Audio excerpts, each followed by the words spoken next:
Yeah, dog was barking. There was a terrible knock on the door, and we knew right away that there was the secret police. And when they came in, he looked at us and says, "What's your name? And what's your name?" And he had a list in his hand and looked in his paper. And after a while, he said, "Tomorrow you can go to Moscow and get your passport. You can leave Russia." We didn't believe. So we have so many times lied and we didn't believe him. The next day it was true. But what happened beforehand, the German council, the Germans built the big dam on the Dnieper River, and they built pipelines in Russia. The Russians couldn't produce the pipes to build pipelines. They built pipelines and they built nice railways, electric trains around Moscow and other places. And Russia had not enough food. They got food from Denmark and from German farm products. And many of our boys, they went to the German consul, and when they came out, they usually got arrested and put in jail. And the German consul knew that there were so many people around Moscow and wanted to leave Russia. And one day he was coming to the Russian village where we were living, and he had a meeting and spoke openly. And I was in that meeting too, and that he was standing on a table, free open, and that somebody gonna hear a gun crack and he gonna fall down, but nobody shot, and he spoke free and openly, not as the communists speak, as the Germans speak. And he was an ambassador for Germany. He spoke for Germany, and he went a few days later. He went to Germany and had in Germany say Reichstag in the Hindenburg, called the Reichstag together. And it's Hindenburg. And then this let the people go.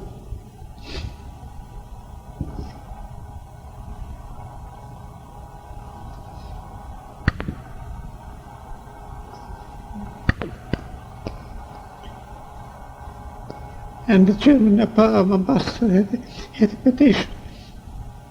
And the petition said, let the people go to Germany. And Stalin took his pen, his pencil, and wrote across the paper, can't go. I don't permit it. No allowance. I don't allow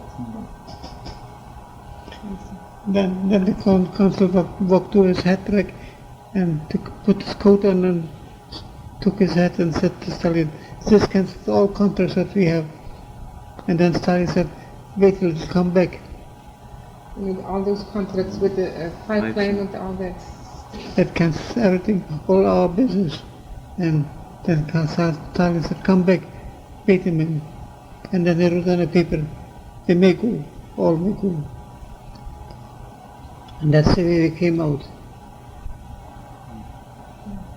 But then we were there too, our family. But we never knew each other. You were in the Moscow at the same time. At the same time, we were there too, our family. And then he said, in 3 days we will give the papers to the people that they can come out or go out to Germany. Then the communists tried, in these 3 days before they get the papers, before it was legal, sent people back to their day and night. Day and night.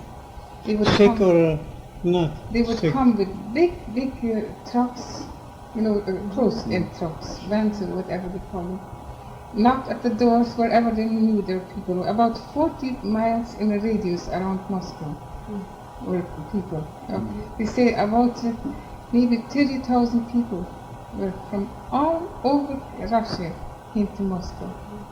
And then they started to send the people back, so there wouldn't be so many that would go out. Yeah, they figured Moscow was short on food, and they wanted to feed the factory workers, and we eat it all up. Yeah.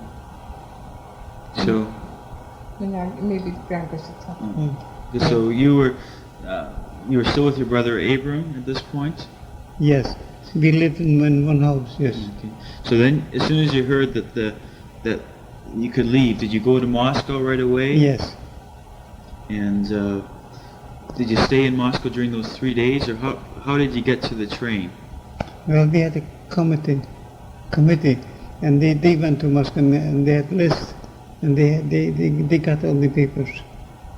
And we had to board the train, and we got the papers only when we were in the train. And some people even they kept the papers back and didn't give them the papers, so they couldn't go. Were you on the last train out? Were you on the same train? I think it was one of the last. Maybe 2 or 3 more came out. Did you leave on the last day? That there were 3 days that you could get out. Was that? No. Yes. 3 days up to the day when they start to give papers. And in those 3 days before the papers would come out, they tried to send the people back. Not everybody knew about this. You know, that they will be allowed, that they will allow them out. Not everybody knew. And they want to keep the people down. So they started to send them day and night in all kinds of trains from nowhere, cattle trains. Put them up to 40 people in one And cattle train. cars. And coal cars. And send them back, where they came from. Send them away from Moscow, where they didn't care much. Some landed in Siberia and some landed in different places. They didn't know. Were any of your friends or relatives in them? Oh, yes, many. And got shipped back. Oh, yes. Our neighbors. It's Friesens. They were, and Taunte Mia, her parents, What were their names? Rempel. Right? DeFehr. Now she's a DeFehr, but she used to be Rempel. What were? Yeah. Okay. No, yeah, Grandpa, you talk. Yeah. So we'll finish this tape. So did you have any difficulty yourself getting on board? Were you far enough out of Moscow that you weren't affected by all this rounding up that the officials were doing? Yeah, it was far enough, yeah. So did you have any trouble getting onto the train at all? You were able to board? All your papers? Did you get the papers? Yeah. Yes. So once everything went fairly smoothly once the okay was given for you yourself, I guess. Yes. Yeah, we got notified when we were supposed to board the train to the west. And we had nice special cars to go in. What's the situation with that? And when we came closer to the west, to Latvia, the immigration officers checked us on the border, the Latvian immigration office, and we had to show our papers. And when I showed them my discharge from Red Army, they all lighted up. They were very interesting. And one of the immigration officers asked me, may I have that paper? He wanted the discharge, eh? Yes. They wanted discharge in all honors. And I wouldn't be surprised if there was a spy in Russia on my name. If I had asked for some money, they should have given me as much as they wanted. And they asked me what the names of the officers in the army where I served. And I was not interested in the army, so I couldn't give them much names. But they told me, and I could confirm it. They knew better the names of my officers than I knew. Where did you land? Like, where did the train take you? What's that? Where did the train take you? Where did you go with the train? Where did the... Up to into Latvia. We left the train in Riga, and we all came out of the train and knelt down on the station. Thank the Lord. The whole group that came out knelt down there and prayed. The last check with the secret police in Russia was close to the border, and they asked me how much money I have, and they took the last money, what I think it was 15 rubles, maybe something like $15. And then they asked me, do you have something here in Russia? relatives, yes, I said, I have a brother yet. Well, they said, give us the money and we sent it to him. But my brother never got the money. So Abram, which one didn't come with you? Abram didn't? No, George. George didn't. Did Abraham come? Yeah. Abram. We were together with Abram Yeah. at the same time, Yes. yeah? Yeah. Yeah, we came. So during these secret police checks, you never had any trouble about getting? No, because I had the paper that was written on Aron Dietrich Rempel is deported, sent it out from Russia, because I'm very likely was a very dangerous man. Nobody could stop me to stay in Russia, because Stalin had written, you have to leave Russia, also the borders of SSR. And who cares, as long as you get out. That's right. What was the tone like on the train when you were leaving? Did people talk freely about leaving? Were they excited about leaving? It was always better the big fight. And that piece of paper what I got, I didn't get the passport, a piece of paper that cost me 300 rubles. Who did you have to pay? Yes, I had to pay 300 rubles. To who? To who did you have to To pay? the communists, who So it was pretty quiet on the train until you got across the border into Germany.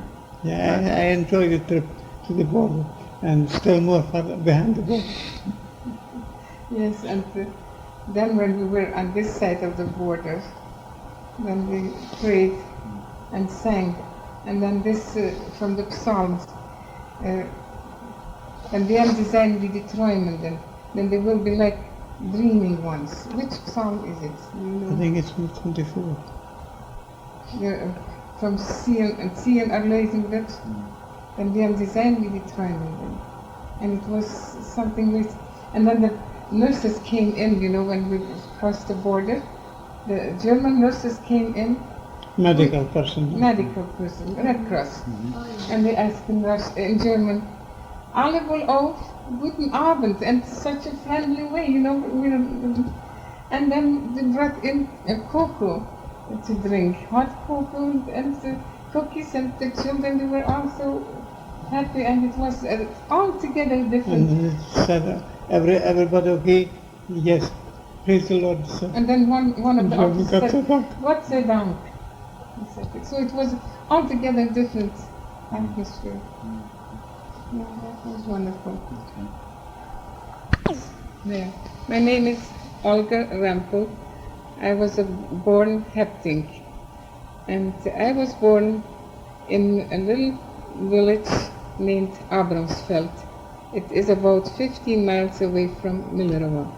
Millerova is in Don, where the river Don is, so the whole in the region, Don area, Don region, it is between the Black Sea and the Caspic Sea, up north too. It wasn't too far away where Grandpa lived. But you never But knew we each never other. met. The families No. didn't know each other either. No, nothing.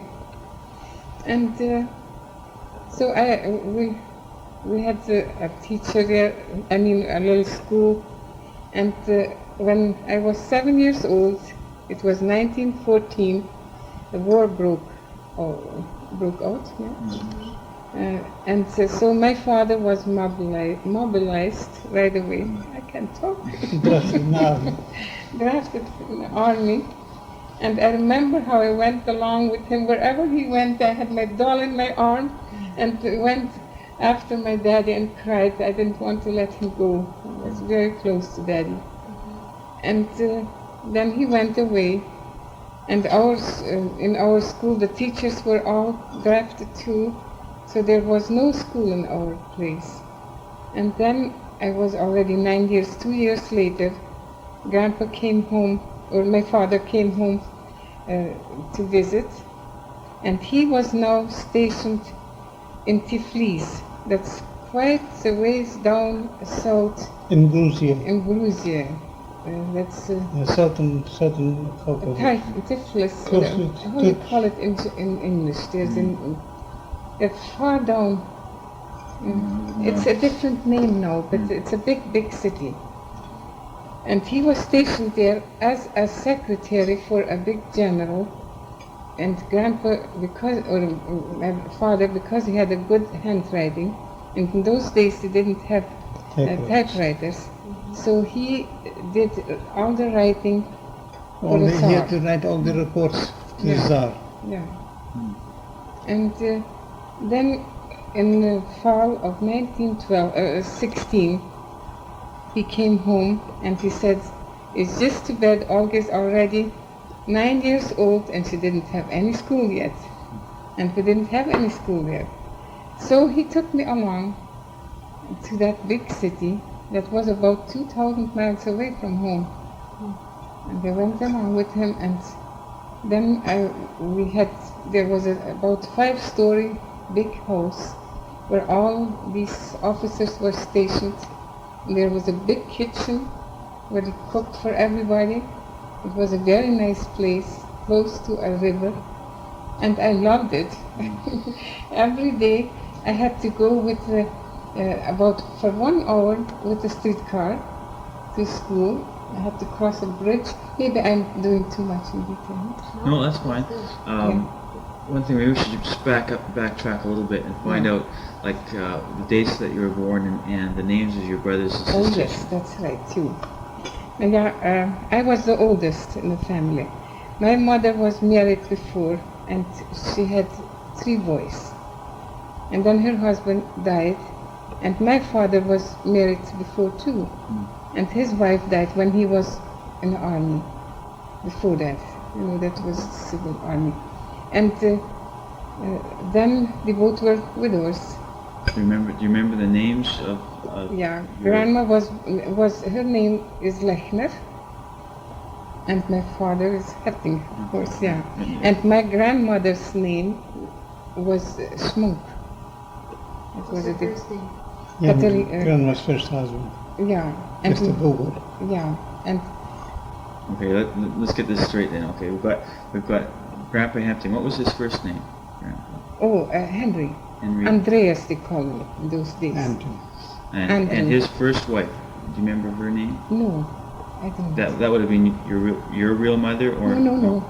This was before you were Yeah. born. Did he have any children by that marriage? One child, and she died while she had the baby. Yeah, and he was drafted too in those days. And Okay, and then do you remember who Grandma Lechner's, great Grandma Lechner's husband was? Do you remember anything about their family?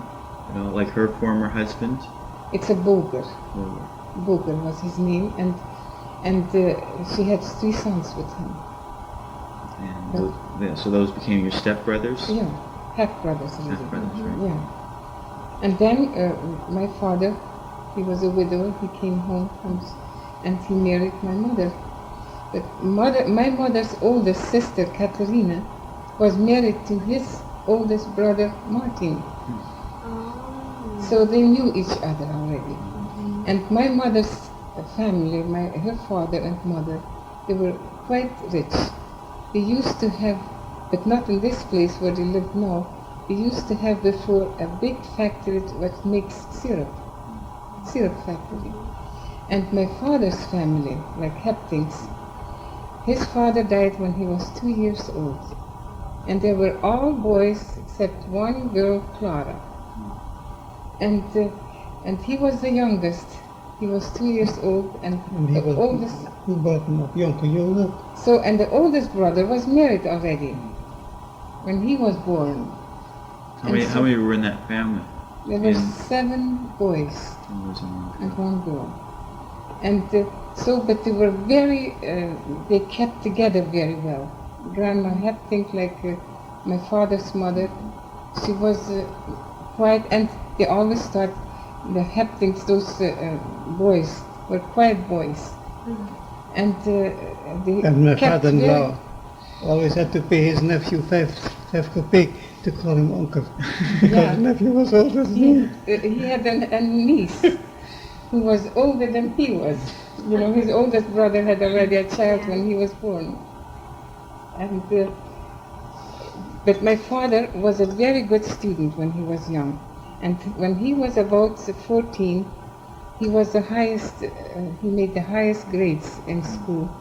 And so the people from that village and the teacher, they all were so much for it. He was supposed to go and study some more because he was so clever. Gifted, yeah. But my grandma said, never ever let my baby go. In a big city he will get spoiled, and no, and she wouldn't let him go. But he studied for himself then afterwards.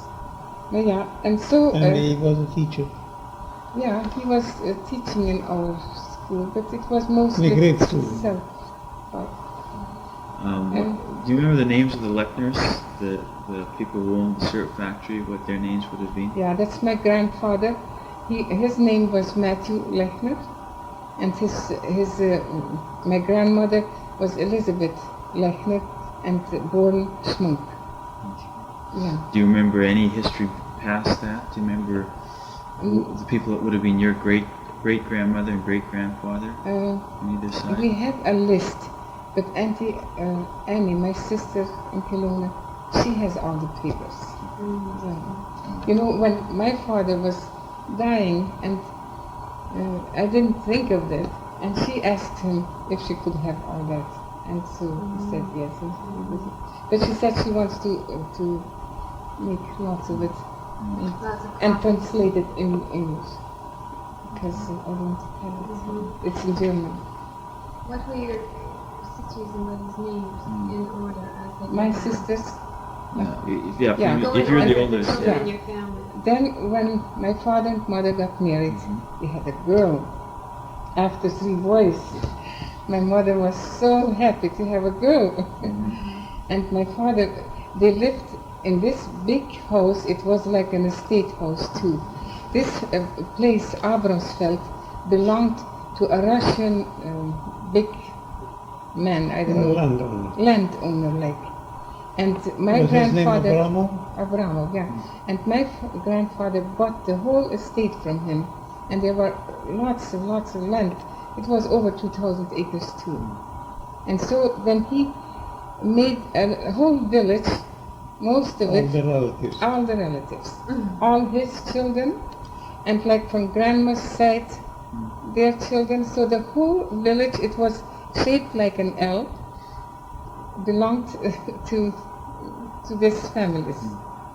And they called that house, they called the Lord's house. Yeah, that was because a lord.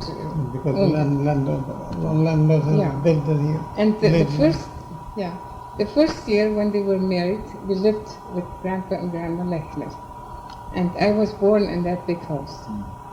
And it was in October 1903. No, 3rd of October 1907. This is when my birthday was. And my father was out. They have been threshing wheat for up to 6 weeks, and it was far away from home. So my father was with grandfather, and with all the farm help they had then, they were threshing far away from home. And it was Came home Thursday. only for the weekend. And it just came home and then somebody had told him, on Thursday there came a little girl. And he could hardly wait till he could come home. And then my mother said, all night he was carrying me around and just looking at me because I looked so much like him. Well, he was very happy too. Who were your 3 brothers then? The Bogers. The oldest was Reinhold, and then was Matthew, and the youngest is Wilhelm. And the older one, the oldest one, none of them were married. They were drafted in the Red Army later on, and in the Civil War they were, was it not Civil War? Yes. Well, yeah. In Siberia. They were killed, both of them. The old Mr. Bowie had no voice, so he took the grandchildren. He wanted to raise the grandchildren to help on the big farm in Siberia. Yeah, you know, their grandfather. And then during the Civil War, they were drafted in the army too. And one of the boys got torn to pieces by a bomb. Yeah. He couldn't find nothing of him. And Billy. And the other one got It's typhoid, yeah. Yeah, That's typhus sick and fever. dead and typhoid. And Willie was still alive just a couple of years He ago. was too young to be a soldier in the army, so they left him out. But he never came to Canada. He No. stayed in Russia. When we left Canada, or when we left Russia, he was married already and had 2 children. And now, not very long ago, in a Rundschau, was a picture of Karaganda. Karaganda Church. Yeah, the Karaganda Church, and there was a Okay. whole row of ministers, Yes. and one of them, his name was Henry Boger, and I'm quite sure it is my brother's son.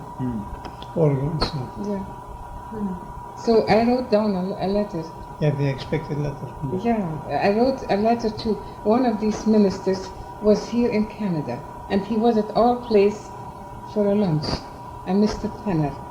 So he had some relatives here, and we got his address, and we wrote down to Mr. Penner and asked him if his father was a Willie Boger. If he is, then I am his aunt, because I'm the half-sister to his father. So we haven't had any answer yet. So it could be.